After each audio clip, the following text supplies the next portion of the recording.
Warning, the following video will contain spoilers for an episode of Miraculous Ladybug Season 2.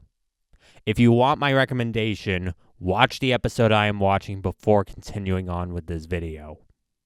But if you don't care about spoilers, then just sit back and enjoy.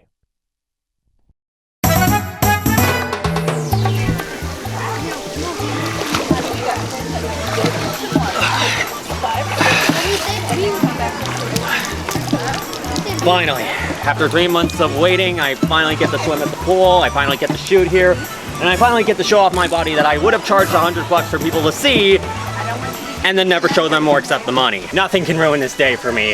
Isn't that the guy who said all Twix bars are the same? And that's my cue to leave. Wait! Okay. Hopefully this is convincing enough. Hey, music critic. I'm back from the pool. Got pushed into it after being recognized. Hey Austin. So, did you get anything on the head? Yeah, I ran through 2 different scans. One normally, and one through Rita, and we both found nothing. No fingerprint, no signature, nothing. Nothing can tell us who made this. Are you serious? Dead serious. I mean, look at this data. It's just nothing but scrambled nonsense. Like, I don't know what this means. I can't read this. I guess this is the part where I just have to open it up and see what's in it. Oh, God! Oh my God, I think my asthma's acting up. Well, at least we now know what's inside the head. Well, I wouldn't say that. I mean, yeah, we know that it's a powder bomb, but they could probably have put some sort of asbestos or cyanide in here. I don't know. Whatever the case, just get this as far away from me as possible. I need to take my mind off of this. Wouldn't reviewing another Miraculous episode keep your mind on this? Don't question me, I'm being an idiot.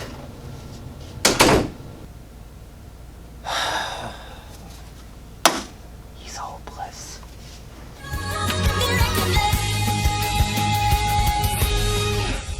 Stay in there, damn it! Hello everybody and welcome back to my Miraculous Marathon.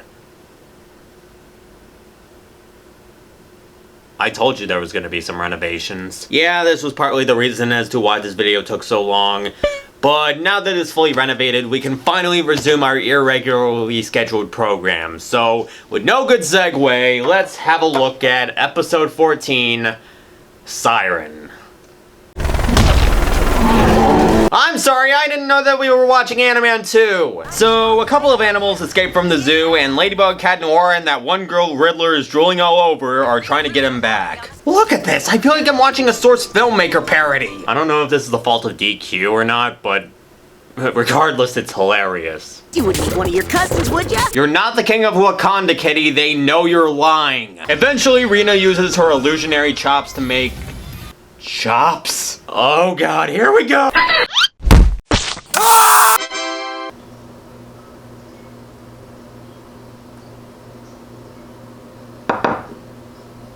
I got hungry.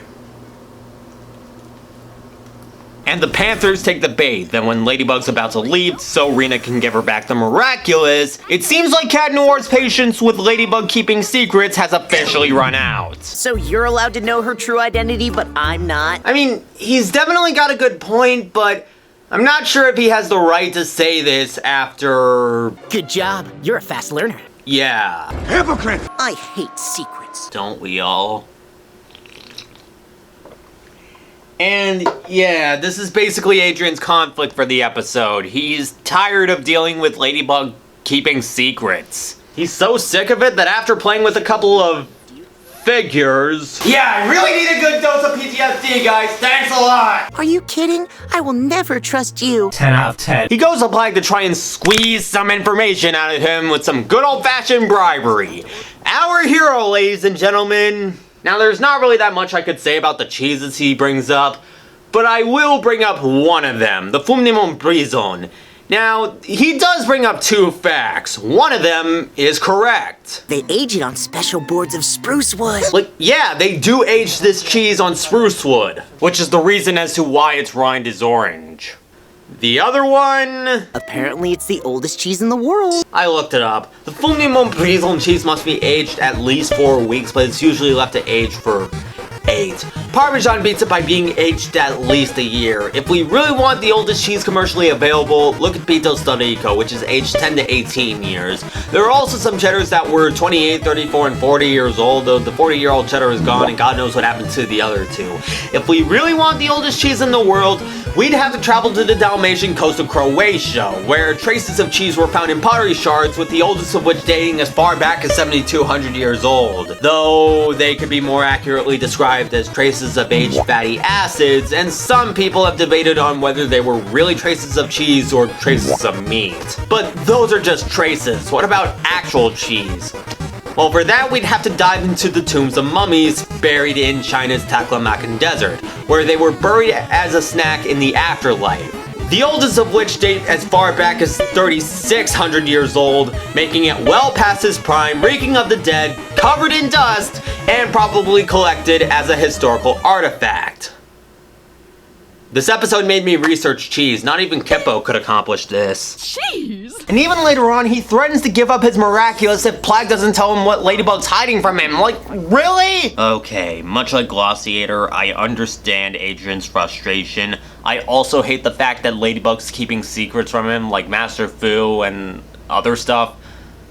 But I feel like this is stepping over the line a bit. It's almost like the writers don't want me to side with him. However, despite him thinking that Ladybug doesn't care about him, in reality, she does. And she even talks to Master Fu about this when she heads back to him. Do you put the noodles in the water before the water boils? I don't understand your food analogies, Master Fu! That's because there's a right time for everything. Okay, I take that back. And that right time comes right after Master Fu successfully makes the magical serums, which I'll talk about later. And once he properly meets Adrian, that's it. Like, really, that's all, folks. Well, okay, Adrian does get a proper introduction to Master Fu right at the end of the episode, but that's seriously how this conflict is resolved. No sort of build-up, just Master Fu meets him and that's it! Again, I am not salty towards Adrian's frustration with Ladybug. I'm just more salty with how this conflict was handled. From the timing of it all to what Adrian does, well, more specifically, him threatening to stop being Cat Noir, the cheese bribery part was actually kind of hilarious to me. And the way it just ended with no proper resolution kind of makes me feel like this entire conflict was just an afterthought. Maybe it was due to the 22-minute runtime, I don't know, but it could have been handled so much better.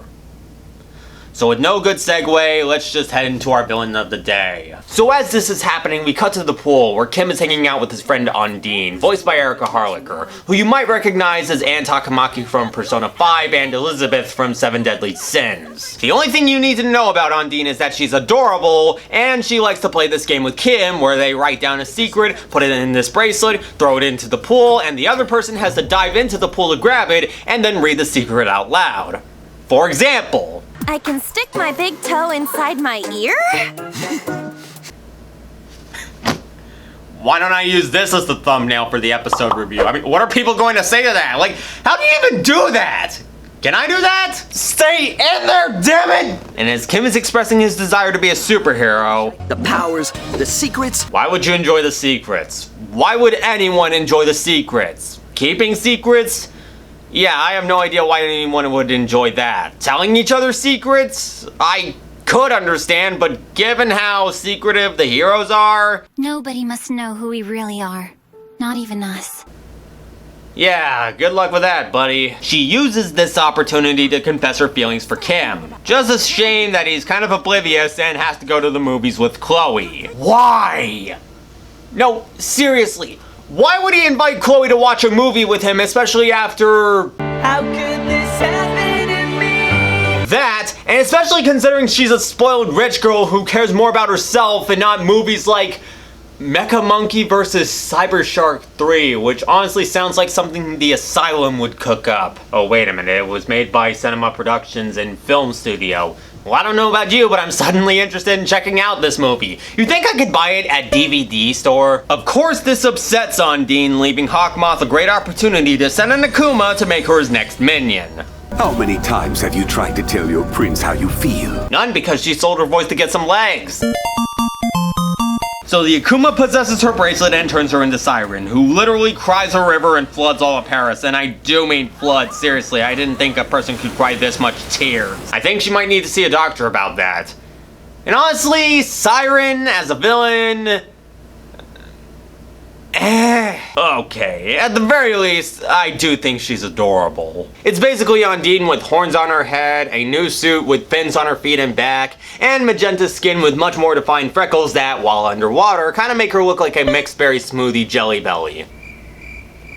What other comparison was I going to make? As for her powers, aside from literally crying a river, she can swim real fast, breathe underwater, blow bubbles that can be used as air helmets, and she tells Kim that she can turn him into a prince with a simple kiss, but we never see it. You know, despite the fact that she technically has more powers than other villains like Illustrator and Pixelator, I felt like I was expecting more from her. Especially given that sirens are known for luring men in with their voices. But the name could also come from the French word for mermaid, Syren, so maybe I am expecting too much from her. So Syren, I'm honestly not sure how to feel about.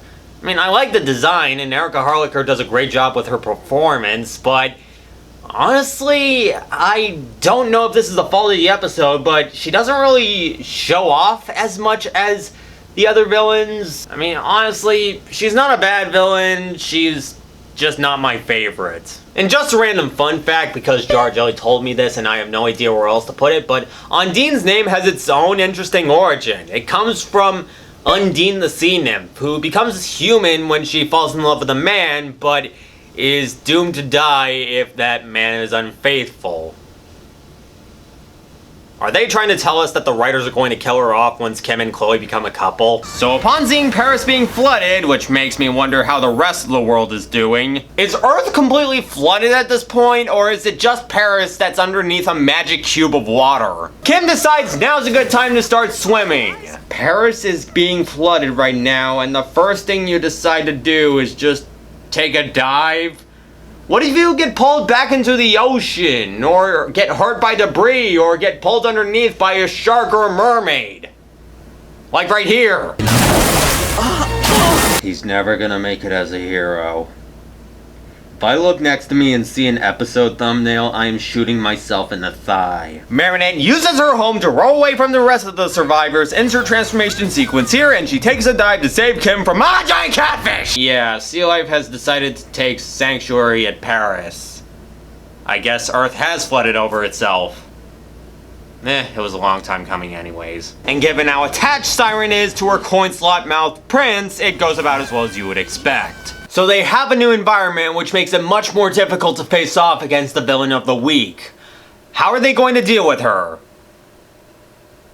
I think it's about time that I talk about the new powers. Earlier on in the episode, when Marinette meets up with Master Fu, he tells her about special powers that a miraculous user can unlock when he or she feeds the Kwami a special blend of ingredients. Unfortunately, he's missing one crucial ingredient: a tear of joy.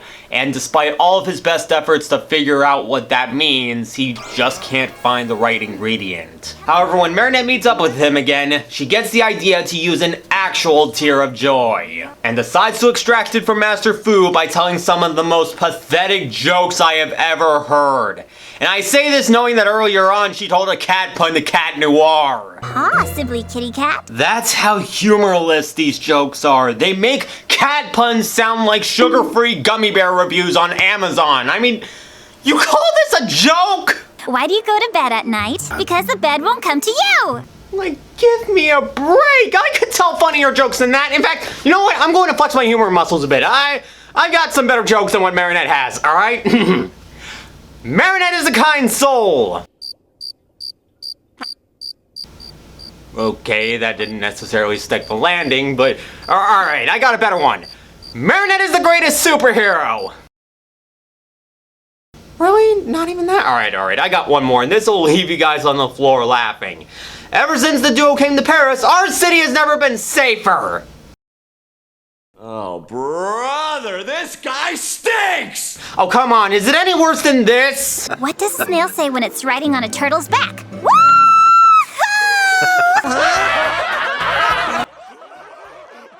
Alright, I quit. And wouldn't you know, because Master Fu has absolutely no taste in comedy whatsoever, he laughs so hard he sheds a tear. Those miserable excuses for jokes made him shed a tear. Well, he was the person who gave Marinette the Miraculous, so I really shouldn't be taking him seriously at all. And of course it works, so Tiki drinks the elixir and transforms into Aqua Tiki, who's basically the same except with fins. Insert transformation sequence here, and we get the introduction to Aqua Ladybug. And I don't like this design.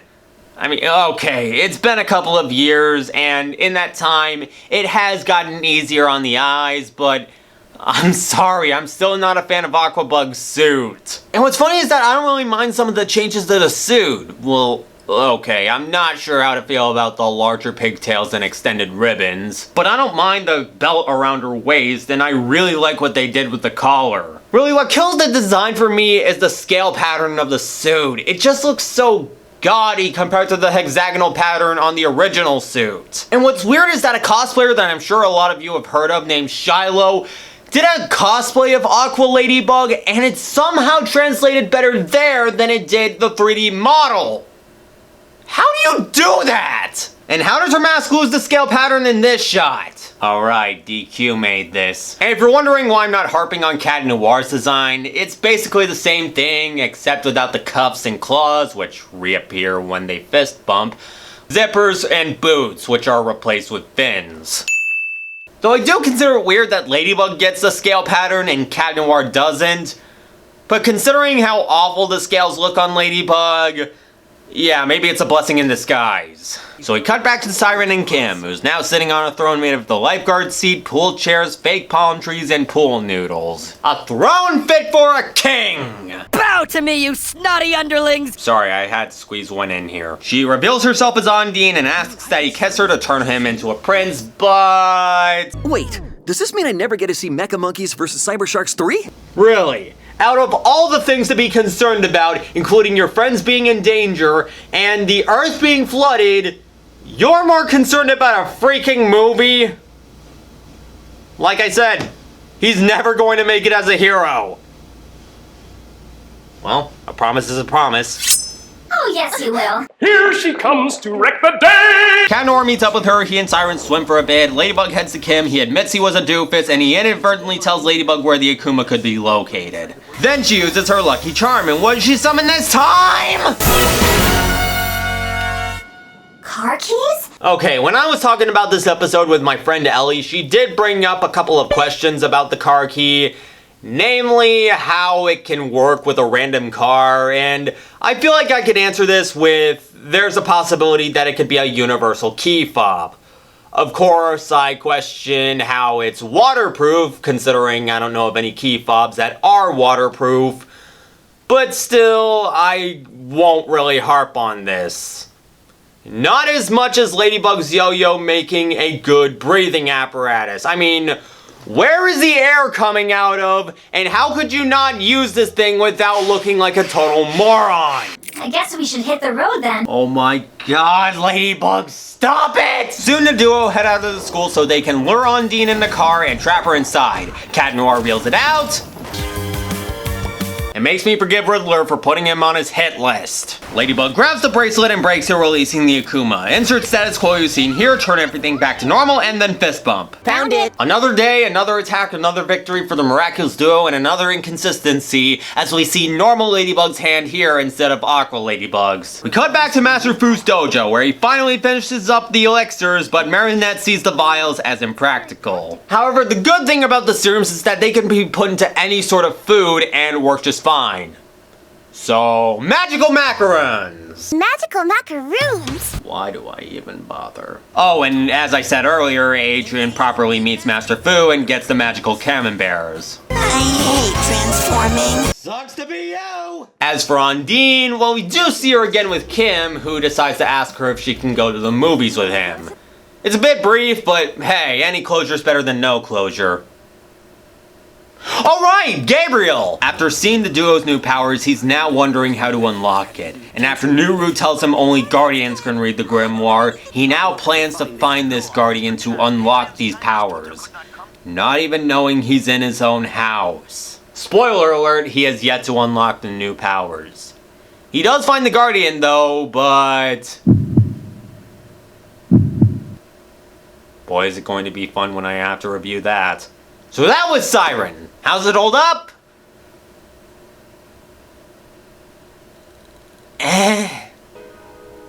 I might have enjoyed this episode before, and part of me still does, but a second viewing kinda showed me how half-baked this episode feels. All it serves to do is introduce the new powers, and that's it. That's all I see this episode as, an introductory episode to the new powers and barely anything else. I mean, Undine is adorable and Erica Harlacher does a great job with her performance, but appearance aside, her Syren form is just meh. And after this, we rarely see her in future episodes. And the way they handled Adrian's frustration with Ladybug hiding secrets from him doesn't help matters. This is also where DQ's animation started to get on my nerves. While it's not on the level of Bafana or Dark Owl, the rigid movements, lighting, and lip syncing was something I couldn't unnotice upon noticing it. I was expecting to enjoy this a bit more than I do now, and granted it does have its moments like Adrian bribing Plague with cheese and this, but I'm sorry, Syren didn't do much for me. I'll give this a cautious recommendation to those who haven't seen it. It's not a bad episode, but I can't say it's developed enough to be wonderful. Or even great. You know what? I'm at least glad that this episode wasn't a complete disaster. Really, I'm glad this wasn't on the level of Gigantite. I mean, I feel like that episode was as bad as it's going to get for Season 2. Like, I felt like after that episode, we're in the clear now, and we don't have to worry about future episodes reaching a brand new low. And even then, I felt like that episode was no worse than the worst of Season 1. I mean, really. There is no way that it could get worse than something like Lady Wi-Fi. The writers would have to try their damnedest, their absolute hardest, to write something that could compare or even surpass the sheer awfulness of that migraine. And surely the writers wouldn't do something like that. Right? Right? Right? What? Nothing to prove me wrong? No thumbnail to make me regret my life decisions? Nothing? Okay. Next time on the Miraculous Marathon, we are having a look at...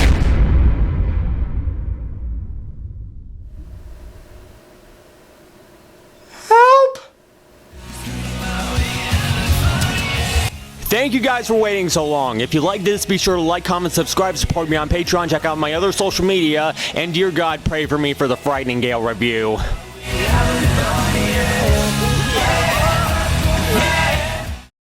What goes up but doesn't move? Stairs!